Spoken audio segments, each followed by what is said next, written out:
মানবতা বিরোধী অপরাধের মামলায় মুজাহিদের রায় বুধবার, প্রতিবাদে হরতাল ডাকল জামায়াত। গোলাম আজমের রায়ে সন্তোষ, বর্তমান সরকারের আমলে যুদ্ধাপরাধীদের মামলার রায় কার্যকর হবে, সংসদে প্রধানমন্ত্রী। সরকারের দুর্নীতি, সন্ত্রাস, ব্যর্থতায় দেশ সংকটে, মন্তব্য খালেদা জিয়ার। সরকারকে ক্ষমতাচ্যুত করতে আন্দোলন জোরদার করার আহ্বান।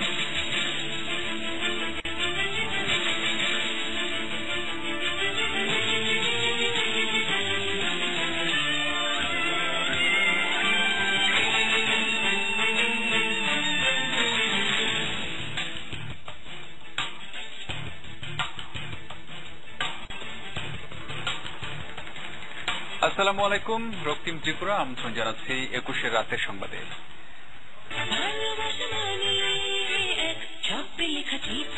এশিয়ান ডুপ্লেক্স টাউন, আভিজাত্যের নতুন ঠিকানা।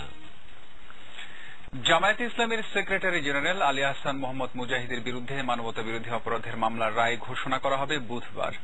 এক সদস্যের অনুপস্থিতিতে বিচারপতি ওবায়দুল হাসানের নেতৃত্বে 2 সদস্যের ট্রাইব্যুনাল 2 এই দিন নির্ধারণ করেন। রায়ে সর্বোচ্চ শাস্তি আশা করছে প্রসিকিউশন। এটি হবে মুক্তিযুদ্ধকালে মানবতা বিরোধী অপরাধের মামলার 6ষ্ঠ রায়। প্রণব চক্রবর্তীর রিপোর্ট। ধর্মীয় অনুভূতিতে আঘাত দেওয়ার অভিযোগের মামলায় 2010 সালের 29 জুন গ্রেপ্তার করা হয় আলী আহসান মোহাম্মদ মুজাহিদকে। 2011 সালের 11 ডিসেম্বর তার বিরুদ্ধে মানবতা বিরোধী অপরাধের আনুষ্ঠানিক অভিযোগ দাখিল করা হলে 26 জানুয়ারি তা আমলে নেয় ট্রাইব্যুনাল।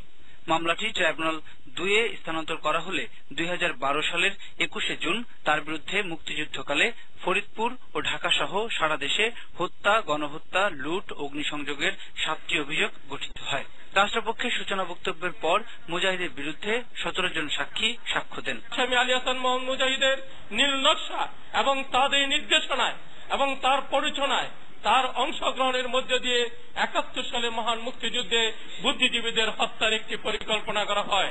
মুজাহিদের পক্ষে সাফাই সাক্ষ্য দিয়েছেন একমাত্র সাক্ষী তার ছেলে আলী আহমেদ মাবরুর। পরে দুই পক্ষের সাক্ষ্য ও যুক্তিতর্ক শেষে 5 জুন মামলাটি রায়ের জন্য অপেক্ষমান রাখা হয়। তার নৃশংসতা যে কি নিষ্ঠুর ছিল সেগুলো আমরা আদালতে প্রমাণ করতে সক্ষম হয়েছে বিদায় আমরা আসামি আলী হাসান মোহাম্মদ মুজাহিদের সর্বোচ্চ শাস্তি মৃত্যুদণ্ডই কামনা করছি। রায়কে কেন্দ্র করে ট্রাইব্যুনালের নিরাপত্তা জোরদার থাকবে বলে জানিয়েছেন ট্রাইব্যুনালের ডেপুটি রেজিস্ট্রার। পূর্বের ন্যায় নিরাপত্তার চাদরে আবৃত থাকবে পুরো ট্রাইব্যুনাল এলাকা। এর আগে 2টি ট্রাইব্যুনাল 5টি মামলার রায় দেয়। ট্রাইব্যুনাল 1 দিয়েছে 2টি আর বাকি 3টি রায় দিয়েছে ট্রাইব্যুনাল 2। প্রণব চক্রবর্তী, 21 টেলিভিশন, ঢাকা। এদিকে আলী আহসান মুজাহিদের মামলার রায় ঘোষণার প্রতিবাদে বুধবারের হরতালের সমর্থনে রাজধানীতে মিছিল করেছে জামায়াত। মঙ্গলবার সন্ধ্যায় রাজধানীর ফকিরেরপুলে মিছিলের সময় কয়েকটি ককটেল বিস্ফোরণ ঘটানো হয়। ভাঙচুর করা হয় গণমাধ্যমের গাড়ি সহ কয়েকটি গাড়ি। পরে পুলিশ এসে কয়েক রাউন্ড গুলি ও টিয়ার শেল নিক্ষেপ করলে মিছিলকারীরা ছত্রভঙ্গ হয়ে যায়। সেখান থেকে কয়েকজনকে আটক করা হয়।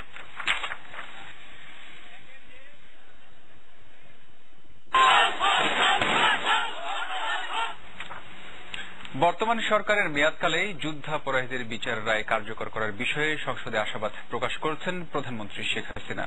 মঙ্গলবার নবম জাতীয় সংসদের 18তম অধিবেশনের সমাপনী বক্তব্যে একথা বলেন তিনি।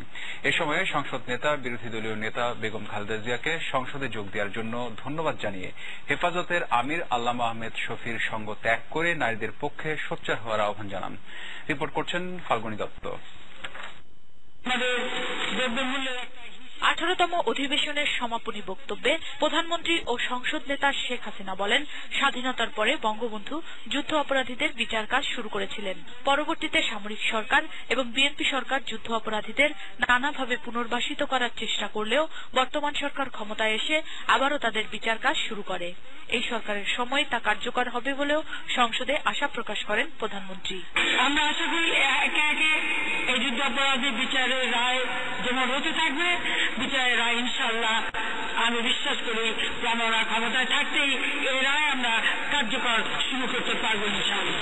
গোলাম আজমের প্রতি বা এই যুদ্ধ অপরাধের প্রতি বিএনপি নেতৃত্বের সমর্থন, সেই সমর্থনের একেবারে বহিঃপ্রকাশ তিনি ঘটিয়েছেন। তিনি যে সমর্থন করছেন তাদেরকে স্পষ্টভাবে দেখিয়েছেন। পার্লামেন্টে অনুপস্থিত থেকে তাদের প্রতি সমর্থন জানালেন। গোটা জাতি তাদেরকে ধিক্কার জানাবে, গোটা জাতি তাদেরকে ঘৃণা জানাবে, গোটা জাতি তাদেরকে বিরোধিতা করবে। প্রধানমন্ত্রী সংসদে জামাত শিবিরের বিভিন্ন ধ্বংসাত্মক কর্মকাণ্ড তুলে ধরেন।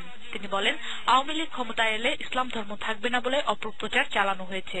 নারীদের নিয়ে আহমেদ শফির বক্তব্যের তীব্র নিন্দা জানিয়ে বিরোধী দলীয় নেতাকে শফির সঙ্গ ত্যাগের আহ্বান জানান তিনি। যে ইসলাম নারীদেরকে এত সুযোগ দিয়েছে, সেইখানে তিনি এইভাবে নারীদের বিরুদ্ধে কথা বলবেন, এটা বাংলাদেশ কেন সারা বিশ্বের কোন নারী সমাজ এটা মেনে নিতে পারে না। বিরোধী নেত্রীকে বলবো যে ওনার সঙ্গ ছেড়ে দিয়ে উনি যেন নারী জাতির অধিকার রক্ষায় এগিয়ে আসেন। 18তম অধিবেশনে মোট 24 কার্যদিবস অনুষ্ঠিত হয়েছে। বর্তমান সরকারের শেষ বাজেট পাস সহ আলোচনায় সরকার এবং বিরোধী দল মিলিয়ে 61 ঘণ্টা আলোচনা হয়েছে। শ্রম সংশোধন আইন সহ 12টি গুরুত্বপূর্ণ আইন পাশ হয়েছে। উপস্থাপিত হয়েছে আরো বেশ কয়েকটি গুরুত্বপূর্ণ বিল। স্পিকার শিরীন শারমিন চৌধুরীর সমাপনী বক্তব্যের মধ্য দিয়ে মুলতবি করা হয় অধিবেশন। ফাল্গুনী দত্ত, 21 টেলিভিশন, ঢাকা। সরকারের দুর্নীতি, দলীয় সন্ত্রাস আর ব্যর্থতার কারণে দেশ রাজনৈতিক সংকটে পড়েছে বলে মন্তব্য করেছেন বিরোধী দলীয় নেতা বিএনপি চেয়ারপারসন বেগম খালেদা জিয়া। জনগণ ও দেশ রক্ষায় অবিলম্বে এই সরকারকে ক্ষমতাচ্যুত করতে জোরালো আন্দোলনে নেতাকর্মীদের প্রতি আহ্বান জানান তিনি। লিবারেল ডেমোক্রেটিক পার্টি আয়োজিত ইফতার মাহফিলে এসব কথা বলেন খালেদা জিয়া। আকবর হোসেন সুমনের রিপোর্ট। 18 দলীয় জোটের অন্যতম শরিক লিবারেল ডেমোক্রেটিক পার্টি আয়োজিত ইফতার মাহফিলে যোগ দেন বিরোধী দলীয় নেতা বিএনপি চেয়ারপারসন বেগম খালেদা জিয়া। এই সময় তাকে স্বাগত জানান জোটের শরিক নেতা অবসরপ্রাপ্ত কর্নেল ডক্টর অলি আহমেদ। শুভেচ্ছা জানান জোটের শীর্ষ নেতারা। ইফতার পূর্ব শুভেচ্ছা বক্তব্যে বিএনপি চেয়ারপারসন বেগম খালেদা জিয়া অভিযোগ করেন, সরকারের সীমাহীন দুর্নীতি আর ব্যর্থতার কারণে দেশে রাজনৈতিক সংকট সৃষ্টি হয়েছে।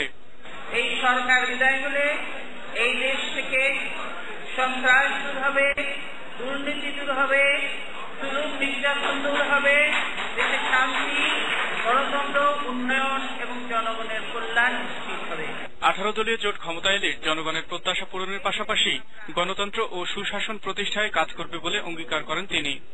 18 দলীয় জোট দেশ সেবার সুযোগ পেলে এই দেশে আমরা বলতে পারি, এই দেশের জনগণের জানমালের নিরাপত্তা নিশ্চিত করব, গণতন্ত্র সুদৃঢ় করব, সুশাসন প্রতিষ্ঠা করব, জনকল্যাণের জন্য আমরা সব রকম কাজ করব, দেশে সন্ত্রাস দুর্নীতি মুক্ত করে দেশকে জনগণের কাছে এবং পৃথিবীর বিশ্বে একটি সমৃদ্ধশালী বাংলাদেশ হিসেবে আমরা সুপরিচিত করব।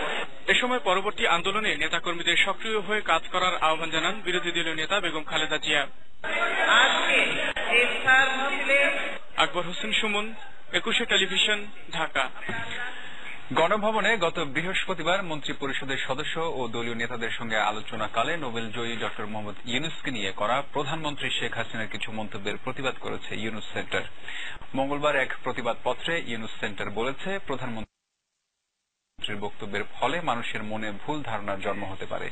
প্রতিবাদপত্রে আরো বলা হয়েছে, পররাষ্ট্র মন্ত্রণালয়ের ওয়েবসাইটে ইউনূসের দুর্নীতি ও অনাচারের মিথ্যা তালিকা প্রচার দেশ ও বিদেশের মানুষকে বিশ্বাস করাতে পারেনি। একজন নাগরিককে ভণ্ড প্রমাণ করার পেছনে সরকার যতই তার মেধা ও অর্থ ব্যয় করছে, ততই নিজের দেশের সামনে, দুনিয়ার সামনে নিজেকে ভণ্ড প্রমাণ করে যাচ্ছে। অধ্যাপক ইউনূস স্বার্থপর মানুষ ও নিজের স্বার্থ উদ্ধারের জন্য তিনি যে কোনো কাজ করতে পারেন। প্রধানমন্ত্রীর এমন মন্তব্যের ব্যাপারে প্রতিবাদ পত্রে বলা হয়েছে, অধ্যাপক ইউনূস সারা জীবন গরিবের জন্য কাজ করেছেন, ব্যক্তিগত স্বার্থে কোনো কাজ করেননি। ককটেল বিস্ফোরণ, সড়ক অবরোধ, সংঘর্ষ, গাড়িতে আগুন আর ভাঙচুরের মধ্য দিয়ে পালিত হল জামায়াতের ডাকা সকাল সন্ধ্যা হরতাল।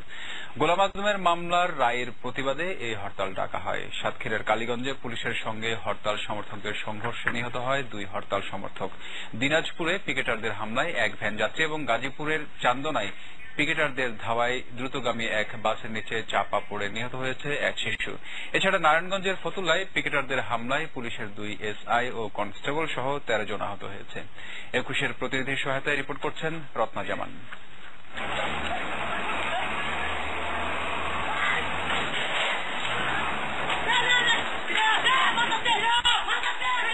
নারায়ণগঞ্জের ফতুল্লার তুফানি প্রধান জামে মসজিদের সামনে টহলরত পুলিশ সদস্যের ওপর জামাত শিবিরের কর্মীরা হামলা চালায়। সে সময় এক এসআই সহ 7 পুলিশ সদস্য আহত হয়।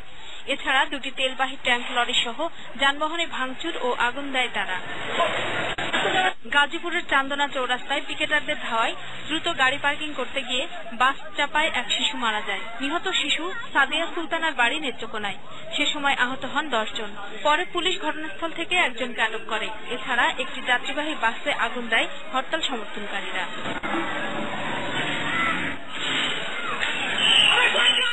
সাতক্ষীরার কালীগঞ্জের পাওখালীতে জামাত শিবিরের পিকেটিং এ পুলিশ বাধা দিলে সংঘর্ষ বাধে। এলোপাথারি ককটেল নিক্ষেপের মধ্যে পড়ে পুলিশ। সে সময় পুলিশ 20 রাউন্ড গুলিবর্ষণ করলে 5 জন গুলিবিদ্ধ হন। এর মধ্যে জামাত কর্মী রুহুল আমিন ও শিবির কর্মী আরিফুজ্জামান নিহত হন। এছাড়া আহত হয়েছেন পুলিশের 2 এসআই ও কনস্টেবল সহ 13 জন। দিনাজপুরের রানীবন্দরে পিকেটারদের হামলায় আব্দুল কুদ্দুস নামে এক ভ্যান যাত্রী নিহত হয়েছেন। আহত হয়েছেন 4 জন।